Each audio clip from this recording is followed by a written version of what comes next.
Hello everyone, இன்றைக்கி நான் செய்ய போகிறது ரொம்பவே ஹெல்த்தியான ஸ்வீட்டான பாசிப்பருப்பு ஹல்வா. நான் செய்கிறது உங்களுக்கு பிடிச்சிருந்தது அப்படின்னா என்னோடய சேனலை சப்ஸ்கிரைப் பண்ணுங்கள், லைக் பண்ணுங்கள், ஷேர் பண்ணுங்கள். மறக்காமல் பக்கத்தில் இருக்க பெல் ஐக்கானை கிளிக் பண்ணுங்கள். வாங்க எப்படி செய்கிறதுன்னு பார்க்கலாம்.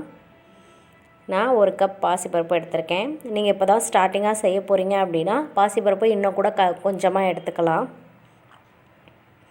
அதை தண்ணி ஊற்றி ஒரு 2 மணி நேரம் போல் நல்லா ஊற வச்சுருக்கேன். பாசிப்பருப்பு நல்லா ஊறினதும் ஒரு 2 டைம் அதை நல்லா அலசி எடுத்துருங்க.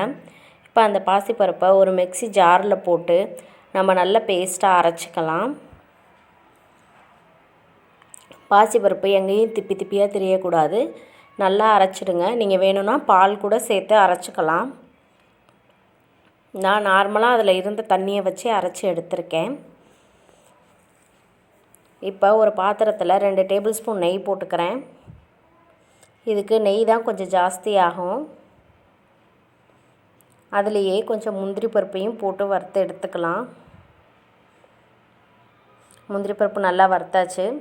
இப்போ அது கூடவே நான் திராட்சையும் போட்டு நல்லா வறுத்துக்கிறேன். இப்போ இது ரெண்டையும் வேறு பாத்திரத்துக்கு மாற்றிக்கலாம். அதே நெய்யில் நம்ம அரைச்சி வச்சுருக்க அந்த பாசிப்பருப்பையும் சேர்த்து இந்த பாசிப்பருப்போட பச்சை வாசனை போகிற அளவுக்கு நல்லா வதக்கணும்.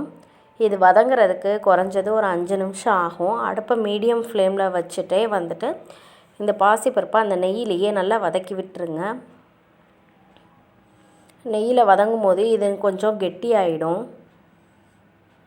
கட்டி இல்லாமல் ஒரு 5 நிமிஷத்துக்கு நல்லா வதக்கிக்கலாம். வதக்கியாச்சு அப்படின்னா இதோட கலர் லைட்டாக சேஞ்ச் ஆகிடும்.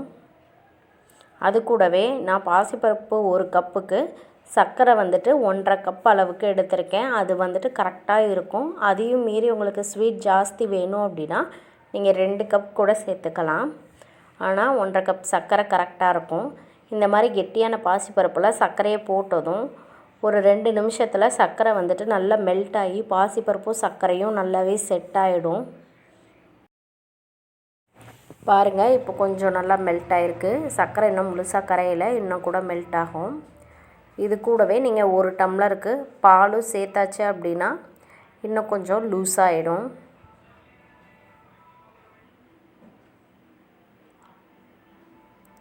இப்போ நான் இதில் 1 டம்ளருக்கு பால் சேர்த்துக்கிறேன். பாலையும் சேர்த்துட்டு நல்லா கிண்டி விடுங்க. நீங்கள் இதில் எந்த ஒரு ஃபுட் கலருமே சேர்க்க வேண்டியதில்லை. இது நல்ல நேச்சுரலான ஒரு எல்லோ கலர்லேயே இருக்கும். சப்போஸ் உங்களுக்கு கட்டி இருந்தது அப்படின்னா நீங்கள் கட்டியை மட்டும் எடுத்து ஒரு மிக்ஸி ஜாரில் போட்டு நல்லா பேஸ்ட் மாதிரி அரைச்சிட்டு மறுபடியும் கூட நீங்கள் வதக்கிக்கலாம். கட்டி இல்லாமல் நீங்கள் ஃபஸ்ட்டே கிண்டிடணும். நம்ம கிண்டுறதுல தான் இருக்குது. பால் சேர்த்ததுக்கப்புறம் கைவிடாமல் ஒரு 5லேருந்து 7 நிமிஷத்துக்கு இதை நல்லா கிண்டி விட்டுக்கிட்டே இருக்கணும். அப்போ தான் அதோட அந்த பச்சை வாசனையெல்லாம் போயிட்டு நமக்கு அந்த பாசிப்பருப்பு வெந்ததுக்கப்புறம் வர அந்த ஒரு ஸ்மெல்லு நமக்கு வரும். பாருங்கள், இப்போ 5 நிமிஷத்துக்கு மேலேயே ஆச்சு. பாசிப்பருப்பு நல்லாவே வெந்து நீங்கள் தொட்டு பார்த்தீங்க அப்படின்னா லைட்டாக ஸ்மூத்தாக இருக்கும். அந்த பச்சை வாசனையெல்லாம் போயிருக்கும். நான் இப்போ 2 ஏலக்காவை நுணுக்கி வச்சுருக்கேன். அந்த ஏலக்காவையும் சேர்த்து இதோட கிளறிக்கலாம்.